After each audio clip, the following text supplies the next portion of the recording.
You are a noob in Counter-Strike 2, and today I'm going to teach you some things that you had never known about the game that will completely transform the way you think and play Counter-Strike 2. Hit that subscribe button and let's go ahead and get right into it. The first thing is that when we open this buy menu, guys, first, the thing you need to understand that a lot of you start to see is that if teammates drop guns on the ground and stuff, it's going to pop up here, right?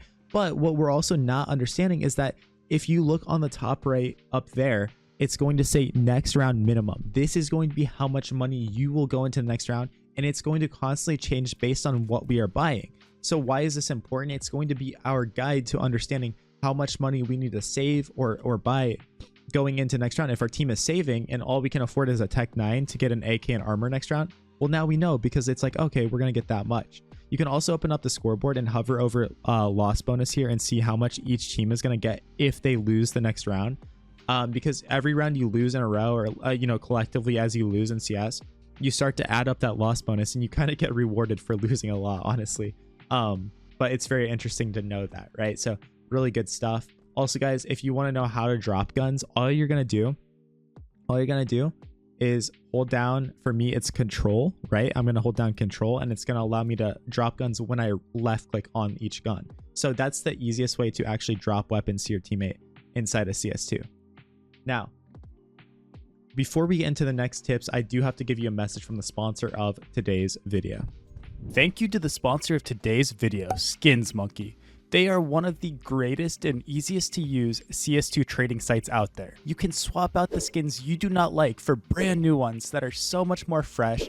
Even skins that are trade locked can be secured by adding them to your backpack. The greatest thing about the site is that you can buy skins for so much cheaper with a 35% deposit bonus when you use my code, KOJO. Make sure to check out the freebie section where you can get a free skin just by completing tasks. On top of the bonuses, you also get a $5 bonus when clicking the link in the description.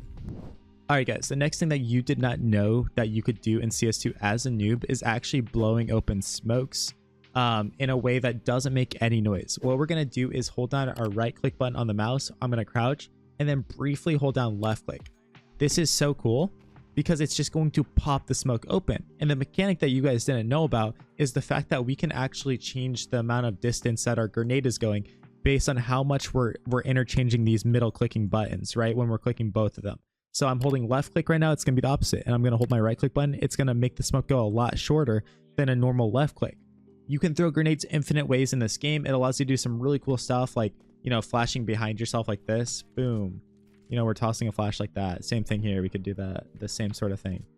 Boom. We're flashing and it's going to arc through the air. Really cool. So you guys probably didn't know that you could throw grenades in this way. So get in the server, mess around with left clicking, right clicking, changing the amount of time you're holding down each one, and it's going to allow you to customize the distance that these grenades are throwing. So the next thing that you might not realize as a noob inside of CS2 right now is that actually the T molly is so much better than the CT incendiary. The CT incendiary spread is very bad and it's very weak. So what you should be doing on your CT side is anytime you win the round, you kill the people, you should be looking to see if there's a team molly down, and you should throw your own incendiary out so that you can pick it up. It's very useful to know this, and it really does help. That small little detail of having that higher damage and that higher spread molly can mean everything, especially on a map like Inferno when you go into the next round and now you're throwing this thing instead of throwing the weak CT. Because this one will really help you with your banana control. This one will really make it so that it's difficult for the T's and any chickens on banana to have any impact on you. So if you're enjoying this video so far, hit that subscribe button, join my Discord community down below, and like the video. So the next thing we're going to talk about is actually back here in spawn once again. So when we are in spawn, guys, one thing that we can do to really help our team, and actually let's pretend we're CTs for a second, because this is more useful on CT side. We are going to talk about something called filling nades. Now, what is filling nades? It's going to be either dropping a flash or an HE and buying another thing in the menu. A lot of us don't realize that we can in spawn in the buy phase of the game, drop a flash on the ground and actually buy another one. So now what does that do? We still have a full belt of nades, a molly, a smoke, a flash, and a HE. But we have an extra flashbang here on the ground because we're able to buy 2 in the round, right? And I kind of just like mess it up somehow. So what that's going to mean is we can do our thing, and then later in the round we can rotate through spawn and pick up that extra flash or HE that we dropped. And it's so important. Not even high level players are utilizing this as well as they can. So that's something that everyone needs to start thinking about and really like utilizing. The next thing that noobs are just completely not knowing in the game, and you're going to be a transform player if you can start to do this, is understanding that it is so important where we plant the bomb. So I'm going to use specifically Inferno for this example, but this is every map. I need you guys to start thinking about where you're planting the bomb. On Inferno, all of us want to just plant the bomb here. It's so bad though. If we have Moto smoked off and we have all the site control, planting here is so bad because what does it do? It doesn't allow us to save and pit. So we really want to be cognizant of why are we planting here? What are we doing, right? So if it's a 4v2 and we think the other team is just going to save, if we plant on this side, and actually over here is the best spot, one, this allows us to still play bomb from this post plant position, do this sort of thing. But also when the round's over, we can sit here and we don't have to run away. We don't have to give our life away for no reason, exploding to the bomb. So it's really useful to know that, and it's a really good tip that I have for you guys. Now on the flip side of thing, let's talk about CT side strategy. So there's some rounds we have to save, right, where we have to be on just completely USPs or P250s, right? And say our goal was to stack B. We all went B site. The other team, they have A bomb site. They have the round secured in that way. One of the best things we can do is understanding as a noob that we can't always win the round. We can't always sit here and actually win this round, but we can do so much damage to the other team. So a strategy I want to introduce to you, maybe this is the first time you've heard this, and I really would be happy if you're learning this for the first time, is we need to just contain and run into the site at the last second, right? So that might mean with a USP, I'm just sitting here in halls, I'm trying to listen. Oh, the other I hear them. They're all starting to run towards mini pit or pit, right? Okay, cool. So I start to come up here. Bomb might have like 5 seconds left. 5, 4, 3, and then as the time goes off, I'm just trying to do as much damage to the guys in pit so that when bomb explodes, they are low enough and we all blow up. We all blow up. I'm not trying to get a gun. I don't even necessarily care if I get the kill. We are just trying to do damage to the other team's economy and have bomb blow all of us up so that they have to rebuy all that AK, all that armor, all the nades, right? Way too many of us at a noob level think that we just need to win every round. So in like a retake, it's like a 3v5 retake. We have USPs, they have all rifles, bombs been down for 15 seconds. Oh, we just need to run in and do this. Guys, it's completely wrong. You don't need to do that at all. So definitely something we can work on and get better at.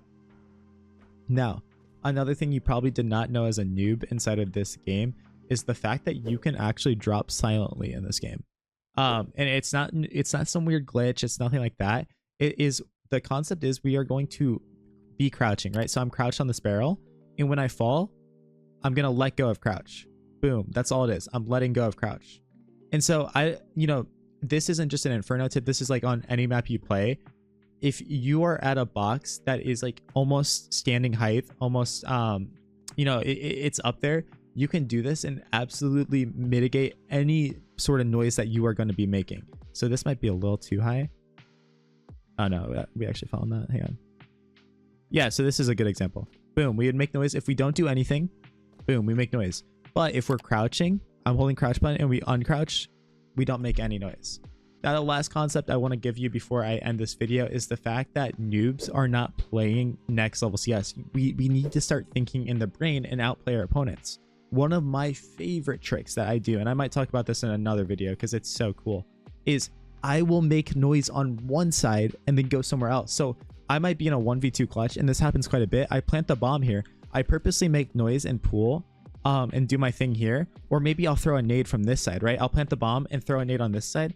And then instantly, what am I doing? I'm trying to shift over and go to banana because their info is like, oh, dude, he just threw a nade or he made noise on coffin or pool side here. So they're so tunneled in on that side, but you are playing next level CS. So this is very nuanced. This is very next level thinking, but you need to start thinking about the game in this way and understand that it really is like chess where you're making a move and they're trying to make a move to counter that and you're making this move. It's so many layers are in CS that we're just not thinking about when we start playing this game for the first time.